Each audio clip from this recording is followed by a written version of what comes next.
ওসমান হাদির আহত হওয়ার দিনে গতকালই একটা গুরুত্বপূর্ণ খবর আমাদের রাজনীতির জন্য এসেছে। সেটা হলো জনাব তারেক রহমান দেশে ফিরছেন 25 ডিসেম্বর। খুবই গুরুত্বপূর্ণ, খুবই গুরুত্বপূর্ণ একটা ঘটনা। এটা নিয়েই কথা বলতে চাই। তার আগে আমি ভিডিও যখন রেকর্ড করছি তখন পর্যন্ত জনাব ওসমান হাদির অবস্থা নিয়ে কয়েকটা কথা একটু বলা দরকার। আমরা তার অস্ত্রোপচারের পর ঢাকা মেডিকেল কলেজে তাকে প্রাথমিক অস্ত্রোপচারের পর এভার কেয়ার হসপিটালে নেওয়া হয়েছে একটু এক্সট্রা কেয়ার নেওয়ার জন্য। যতটুকু জানা গেছে তার বুলেট ট্রেইনের খুব মেজর অংশে ঢোকেনি, কিছু একটা অংশকে ছুঁয়ে বেরিয়ে গেছে। যদিও প্রচুর ব্লিডিং হয়েছে, ব্রেইন টিস্যু ড্যামেজড হয়েছে এবং উনি খুবই ক্রিটিক্যাল অবস্থায় আছেন, এটাও ফ্যাক্ট। আমরা আশা করব, আমরা কামনা করব, আমরা আমাদের প্রার্থনা করব হাদি ফিরে আসবেন, হাদিকে ফিরে আসতে হবে। আমরা সর্বোচ্চ চেষ্টা তো চলছেই এবং রাষ্ট্র প্রয়োজন হলে তাকে এয়ার অ্যাম্বুলেন্সে যদি স্টেবল অবস্থা হয় বিদেশে চিকিৎসার জন্য পাঠাতে, প্রয়োজন হলে সেখানে পাঠাতে, উনি ফিরে আসবেন। আমরা একটা অপ্রীতিকর ঘটনার ভিডিও আমাদের সামনে আসলো। সেটা হচ্ছে বিএনপি নেতা জনাব মির্জা আব্বাস ঢাকা মেডিকেল কলেজ হসপিটালে গিয়েছিলেন দেখতে হাদিকে।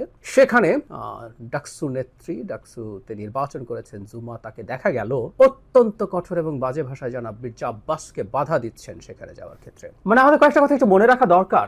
সেটা হচ্ছে মির্জা আব্বাস জনাব হাদির আসনেই নির্বাচন করছেন। মানে কেউ বলছেন এবং জামায়াতের দিক থেকে, ছাত্র শিবিরের দিক থেকে অনেককেই জনাব মির্জা আব্বাসকে ব্লেম করে স্ট্যাটাস দিতে দেখা গেছে। মানে মির্জা আব্বাসের সমালোচনা কোন দিকে করা যায়, কেউ যদি যৌক্তিক সমালোচনা থাকে করুন, কিন্তু মির্জা আব্বাস একজন স্টুপিড এবং উনি রাজনীতি বোঝেন না, এটা মনে করা ভুল হবে। জনাব ওসমান হাদি কি আসলে মির্জা আব্বাসের কোনো চ্যালেঞ্জ ছিলেন?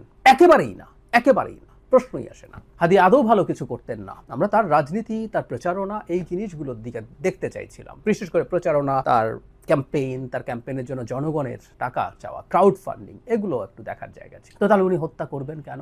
আর যদি কম্পিটিশনের পরিস্থিতি হয়ও এই হত্যার দায় তার দিকে যাবে, সেটা জেনে শুনেও তিনি হত্যা করবেন? উনি এত স্টুপিড না। মানে জামায়াত এবং শিবিরের একটা অংশ এবং জুমা সম্ভবত ইনকিলাব মঞ্চে ছিলেন একসময়, তাদের এই প্রবণতা, এই মানসিকতা অত্যন্ত নিন্দনীয়। আমি গতকালই একটা ভিডিওতে বলেছি যে আমরা নিজেদের মধ্যে যেন অন্তত কাদা ছোঁড়াছুড়িটা আপাতত না করি, কারণ এটা একটা বিরাট ঘটনা। ওসমান হাদিকে যখন টার্গেট করে কিলিং এর চেষ্টা করা গেছে তখন কে সেফ থাকবে? সমন্বয়করা আছেন যাদের উপরে অনেকের ক্ষোভ আছে, বিশেষ করে আওয়ামী লীগ এবং ভারতের কথা বলছি। নির্বাচন পিছিয়ে দেওয়ার একটা ষড়যন্ত্রের কথা শোনা যায়, আমরা কিছুটা জানি। এই চেষ্টা আছে, এই চেষ্টা থাকবে। সুতরাং আমাদের মধ্যে এই ঘটনাগুলো যেন না হয়। আমরা আবারও বলছি, আশা করি হাদি সুস্থ হয়ে আমাদের মাঝে ফিরে আসবে। এবার আসছি জনাব তারেক রহমানের ক্ষেত্রে, আলোচনার ক্ষেত্রে। উনি 25 ডিসেম্বর দেশে ফিরবেন। আমি জানি না তারিখটা পূর্ব নির্ধারিত কিনা, হতে পারে এটা পূর্ব নির্ধারিত, হয়তো আরেকটু পরের দিকে তারা জানাতেন। কিন্তু জনাব হাদির আহত হওয়াটাই, গুলিবিদ্ধ হওয়াটাই আমরা নিশ্চিতভাবে বলতে পারি তাকে এই সিদ্ধান্তটা প্রকাশ করতে মোটিভেট করেছে। আর যদি পুরোপুরি চূড়ান্ত দিন নাও হয়ে থাকে, আমি ধারণা করি এটা এই ঘটনার কারণেই চূড়ান্ত দিনটা নির্ধারিত হয়েছে, সেটাও হতে পারে। এভরিথিং ইজ পসিবল, বাট অত্যন্ত স্মার্ট, ব্রিলিয়ান্ট একটা সিদ্ধান্ত। ইয়াস, আমি মনে করি 25 তারিখ তিনি আসলে, আমি 25 তারিখের ব্যাপারে আমার যেটা অনুমান সেটা হলো ছুটির দিন। তিনি আসলে যখন তারিখ ঘোষণা করে আসবেন, ঢাকায় প্রচণ্ড জনসমাগম হওয়ার সম্ভাবনা আছে, নিশ্চিতভাবেই বলা যায়। সো জনগণের যাতে সমস্যা কম হয়, তাই এইটা যেহেতু ছুটির দিন, ক্রিসমাস, সেই দিনটা একটা ভালো দিন এই বিবেচনায়।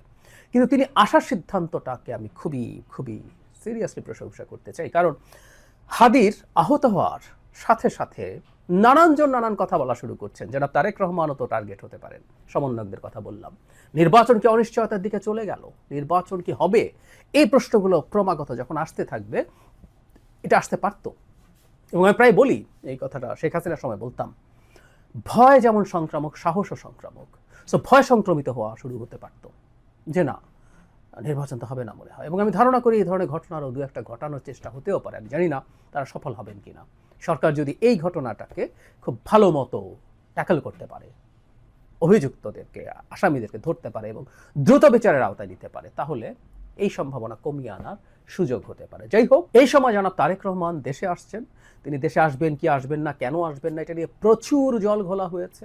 একটা সময় তার নিজের একটা স্ট্যাটাস খানিকটা তিনি নিজেকে বোঝাতে গিয়ে, খুব স্পষ্টভাবে না, কিন্তু কিছু এক্সটার্নাল ফ্যাক্টরস আছে যেটা তার দেশে ফিরে আসাকে থেকে তাকে নিবৃত্ত করছে, ইঙ্গিত দিতে গিয়ে আরও বিতর্ক সেটা নিয়ে ট্রিগার্ড হয়েছে। শুধু তাই না, নোংরামি হয়েছে। তিনি কুসন্তান, কুপুত্র, তিনি তার মায়ের এই অসুস্থতায় ফিরছেন না দেশে, এরকম নানান রকম কথাবার্তায় ভরে গিয়েছিল। সো সব সমালোচনা, আলোচনা শেষ করে দিয়ে তিনি দেশে ফিরছেন। আমরা বোধ করি যে তার নির্বাচনের আগে ইনফ্যাক্ট তার যে ক্যাম্পেইন সহ সব কিছু হবে, তার পর্যাপ্ত সিকিউরিটির ব্যবস্থা হয়েছে, বুলেট প্রুফ গাড়ি আনার কথা আমরা জানি।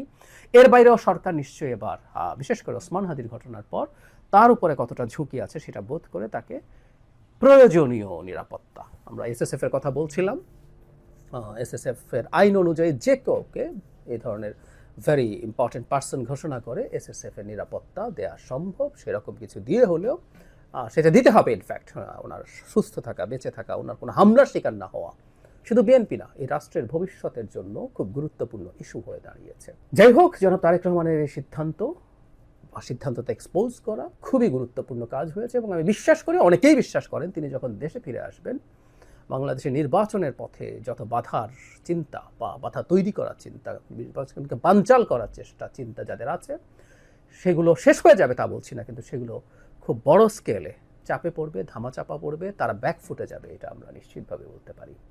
জনাব তারেক রহমান ফিরে আসুন, ফিরে এসে তিনি তার দলের নেতৃত্ব দিন, বাংলাদেশের ভবিষ্যতে একটা গণতান্ত্রিক সরকার গঠন করে সফলভাবে শেষ করতে চালিয়ে বাংলাদেশের গণতান্ত্রিক ব্যবস্থাকে শক্ত ভিত্তির উপরে দাঁড় করানোর দায়িত্ব এই মুহূর্তে ওনার, একটা গুরুত্বপূর্ণ রাষ্ট্রীয় দায়িত্ব তার উপরে আছে।